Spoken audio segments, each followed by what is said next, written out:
Perdí al amor de mi vida porque elegí el miedo. Años después, descubrí que ella me ocultó a nuestro hijo, y entiendo por qué lo hizo. Nunca pensé que terminaría contando esto.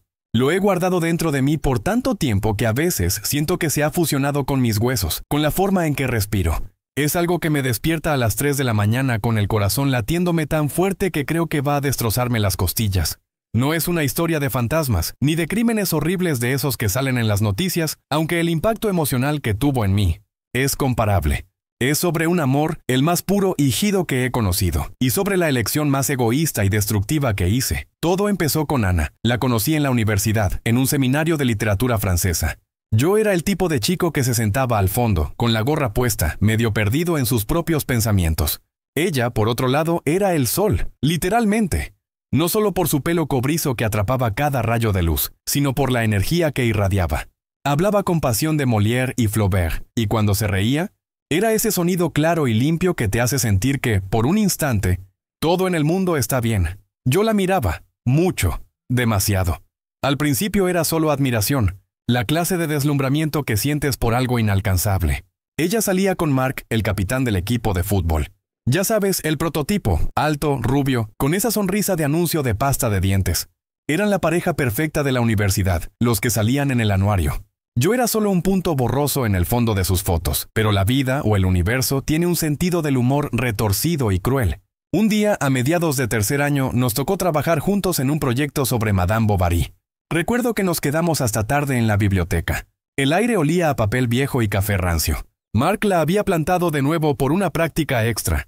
Ella estaba frustrada, se mordía el labio inferior de una manera que me hacía querer detener el tiempo. «Es que no lo entiende», me dijo, tirando el libro sobre la mesa con un golpe seco. Cree que es una novela sobre una esposa que engaña a su marido. No ve la desesperación, la jaula dorada, el ansia de algo más. Yo me quité la gorra, sintiéndome estúpidamente vulnerable de repente. Yo creo que ella solo quería sentirse viva, Ana. No en la vida que la sociedad le había dado, sino en la que ella eligió crear. Aunque fuera una ilusión. Ella me miró, y fue la primera vez que sentí que me veía a mí, no al chico de la gorra, sino a la persona que estaba detrás. Sus ojos verdes se abrieron un poco, y una sonrisa lenta, pequeña, pero genuina, se dibujó en su rostro. Eso es exactamente. Nunca nadie lo había puesto así. Esa noche, cuando salimos, la lluvia caía a cántaros. La acompañé hasta su dormitorio. Estuvimos bajo el alero de su edificio por lo que pareció una eternidad solo hablando. No de libros, sino de sueños rotos, de miedos silenciosos. Me habló de cómo su padre quería que fuera abogada, de cómo odiaba la idea de una vida predecible. Yo le conté mi secreto, que escribía poesía, pero que la escondía porque me daba vergüenza. Cuando llegó el momento de despedirse, ella se giró de repente, se puso de puntillas y me dio un beso en la mejilla. Fue un roce fugaz, pero me dejó temblando. «Gracias», susurró. «Me has salvado la noche». A partir de ahí, todo cambió. Empezamos a pasar tiempo juntos. Mucho. Las sesiones de estudio se convirtieron en escapadas a librerías de segunda mano, en cafés donde hablábamos durante horas hasta que la camarera nos miraba con fastidio. Mark seguía en el cuadro, claro. Pero era una sombra, una obligación. Él estaba ocupado, o en el gimnasio, o de fiesta. Nosotros estábamos creando un universo paralelo.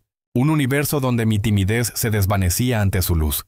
Y donde ella se sentía libre de la presión de ser perfecta. Nuestra primera vez fue en mi pequeño apartamento, desordenado y con olor a pizza recalentada. Habíamos estado viendo una película antigua, creo que Casablanca. Estaba sentada en el suelo con la cabeza apoyada en mi hombro. Podía sentir el calor de su piel, el ritmo de su respiración. La película terminó. La pantalla se puso azul, pero ninguno de los dos se movió. Luego ella levantó la cabeza y me miró. Ya no era la luz solar, era algo más profundo, algo de medianoche. Había vulnerabilidad y una pregunta silenciosa. No tuve que decir nada. Me incliné y la besé. No fue un beso de película, ni nada apasionado e instantáneo. Fue un beso lento, cuidadoso, como si estuviéramos tratando de asegurarnos de que el otro realmente estaba allí, de que no era un sueño. Sabía que estaba mal. Sabía que estaba traicionando a Mark, a su relación, a todo.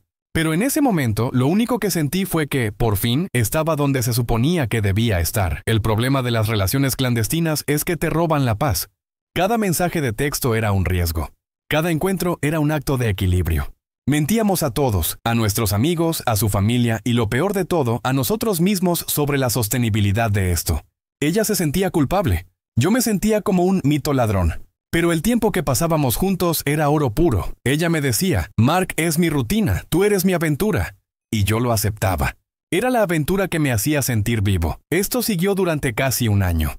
Un año de susurros, de besos robados en callejones oscuros, de noches en vela enviándonos mensajes sobre el futuro que queríamos y que no podíamos tener. La ruptura llegó como una ola, no como un rayo. Lenta, implacable, arrastrándolo todo. Mark empezó a sospechar. Ella estaba distraída, su energía ya no estaba con él. Una noche, él la siguió. No a mí, sino a un café donde yo estaba esperándola. Nunca olvidaré la escena. Yo estaba sentado junto a la ventana. Ella entró, me vio y su cara se iluminó con esa sonrisa. Empezó a caminar hacia mí, pero se detuvo en seco. Detrás de ella, Mark estaba parado en la entrada, bajo la luz tenue de la farola. Tenía la cara blanca, no de rabia, sino de incredulidad. Como si su mundo perfecto se hubiera roto en 1.000.000 de pedazos. Ana no dijo nada. Yo tampoco. El silencio era más pesado que cualquier grito. Ella se giró lentamente para enfrentarlo. Él ni siquiera me miró. Solo la miró a ella. ¿En serio, Ana? Dijo. Su voz era un susurro roto. ¿Todo este tiempo era esto? Ella asintió, las lágrimas empezando a rodar por su rostro. Lo siento, Mark, lo siento tanto. No quería herirte. Él se marchó. No hubo drama, no hubo gritos, solo una retirada silenciosa que me heló la sangre. Fue peor que cualquier confrontación. Fue la prueba de que habíamos destrozado algo real, algo que él valoraba, aunque ella no. Esa noche, Ana vino a mi apartamento. Estaba temblando, devastada. Lloró en mi pecho durante horas. Me dijo que había terminado, que ya no había más secretos, que ahora éramos libres de estar juntos. Y aquí es donde empieza la parte que me carcome. La parte que me convierte en un HP, éramos libres. Pero la libertad trajo consigo una carga que yo no estaba preparado para llevar. Mientras la amaba en secreto, ella era una fantasía, una musa, la justificación de mi existencia. Pero ahora era real. Era la realidad. Y la realidad significaba que ya no era el único. Significaba que Ana no solo venía con su risa y su luz, sino también con su dolor, con la presión de haber roto la vida de Mark, con la expectativa de que yo fuera la razón de ese caos. Ella dejó la universidad. Dijo que necesitaba un nuevo comienzo, lejos de los chismes y las miradas. Me pidió que me fuera con ella, a otra ciudad, a cualquier parte. Podemos hacerlo, Alex. Podemos escribir nuestro propio final. Yo la miré, y por primera vez vi más allá de mi propio enamoramiento.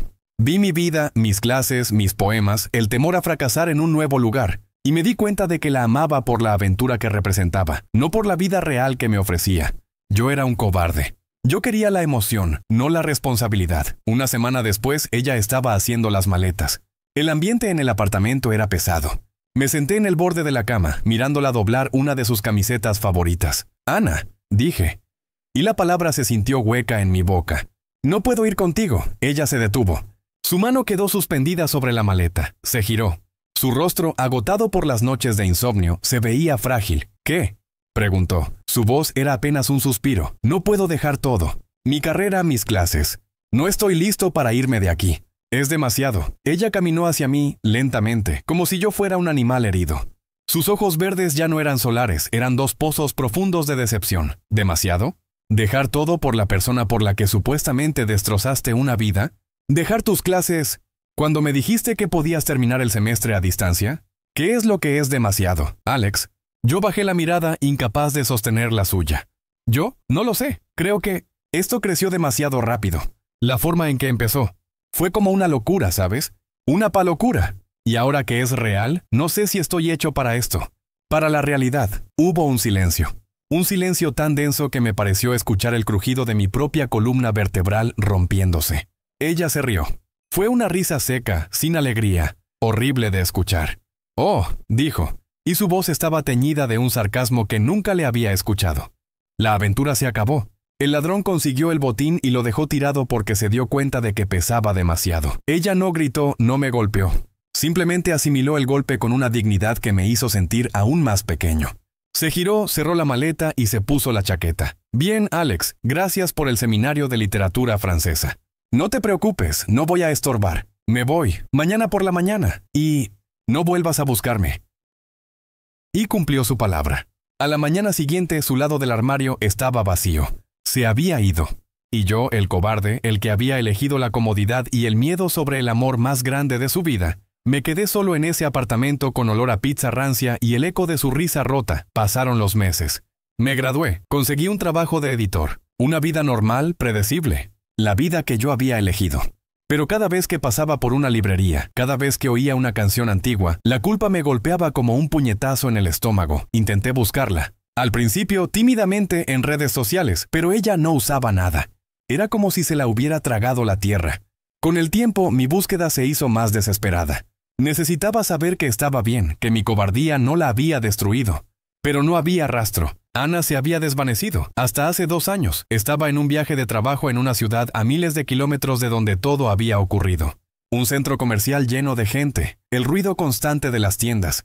Me detuve en una librería, mi viejo refugio. Estaba revisando la sección de poesía, y entonces la vi. No era la Ana de la universidad, pero sin duda era ella. Su pelo era más corto, de un color castaño profundo, y había unas líneas finas de expresión alrededor de sus ojos, líneas que contaban historias. Estaba sentada en una pequeña silla leyendo en voz baja a una niña de unos 4 años. Una niña con el pelo cobrizo, brillante bajo las luces de la librería. Mi corazón se detuvo. No es una metáfora. Literalmente sentí una punzada tan fuerte que tuve que agarrarme a un estante para no caer. La niña se rió. Ese sonido limpio y claro que yo recordaba. Ana la miró y su rostro se iluminó con una sonrisa que ya no era para mí, sino para ese pequeño ser. Era la misma luz, pero más intensa, más madura, más inalcanzable. Entonces, un hombre se acercó, alto, de pelo oscuro y barba bien cuidada. Le susurró algo al oído a Ana. Ella asintió. Le dio un beso rápido en la mejilla y él tomó a la niña en brazos. La niña lo abrazó con ese cariño incondicional que solo un niño tiene por su padre. Mi mente estaba girando. ¿Quién era él? ¿Su marido? ¿El padre de esa niña que se parecía tanto a ella? Me sentí como un intruso, espiando una vida que yo había desechado. Me acerqué disimuladamente a la estantería de al lado, fingiendo interés en un libro. Quería escuchar algo. Cualquier cosa. El hombre estaba hablando con la niña mientras Ana volvía a concentrarse en su libro. «Vamos, campeón», dijo él. «Mamá tiene que terminar de leer esto antes de la cena. Dile adiós a tú». «No, espera, ¿dónde está tu oso? ¿Lo dejaste en la mesa con el otro?» El otro, mi sangre se congeló. Vi cómo el hombre señalaba con la cabeza hacia el final de la mesa donde Ana estaba leyendo. Y ahí, en una pequeña silla de madera, estaba sentado un niño. Un niño de la misma edad que la niña, quizás 1 año más, y no tenía el pelo cobrizo. Tenía el pelo castaño oscuro, liso. Exactamente mi color, y esos ojos. Eran mis ojos. La misma forma, el mismo tono avellana que siempre me han dicho que tengo. Entonces Ana levantó la vista. Y por primera vez en años, nuestros ojos se encontraron. No hubo sorpresa en su rostro. No hubo rabia. Solo una calma, una especie de resignación triste. Me miró y en esa mirada vi todo. El pasado, el dolor, la vida que ella había construido sin mí. El hombre, el marido, se giró para ver a qué miraba Ana. Y fue entonces cuando lo vi bien. No era Mark, era otro hombre, obviamente el padre de la niña. El hombre me miró con curiosidad, una breve inspección de ¿quién es este tipo? Ana hizo algo que no me esperaba. Me sonrió. Una sonrisa cortés, distante, la que le darías a un conocido lejano en una fiesta. Una sonrisa que decía, no te atrevas a cruzar esta línea. Se levantó, tomó el libro y lo dejó en la mesa. El niño, el de mi pelo y mis ojos, se levantó también. Era una copia en miniatura de mí. Sin la gorra y la timidez. Ella puso una mano protectora en la espalda del niño y caminó hacia su marido y la otra niña, que seguía en sus brazos. Mientras se alejaban, solo pude escuchar una parte de la conversación que se desvanecía. «Cariño», dijo el hombre. «¿Quién era ese tipo que te miraba?» Ana se encogió de hombros sin mirar hacia atrás. Nadie importante. Solo un viejo conocido de la universidad. Un CN que se creía poeta. Y eso fue todo. Se fueron. Desaparecieron por el pasillo de la librería, formando un cuadro familiar perfecto. Me quedé allí, solo, con el corazón destrozado de una forma que nunca había experimentado. No por el dolor de haberla perdido, sino por la devastadora certeza de lo que significaba ese niño.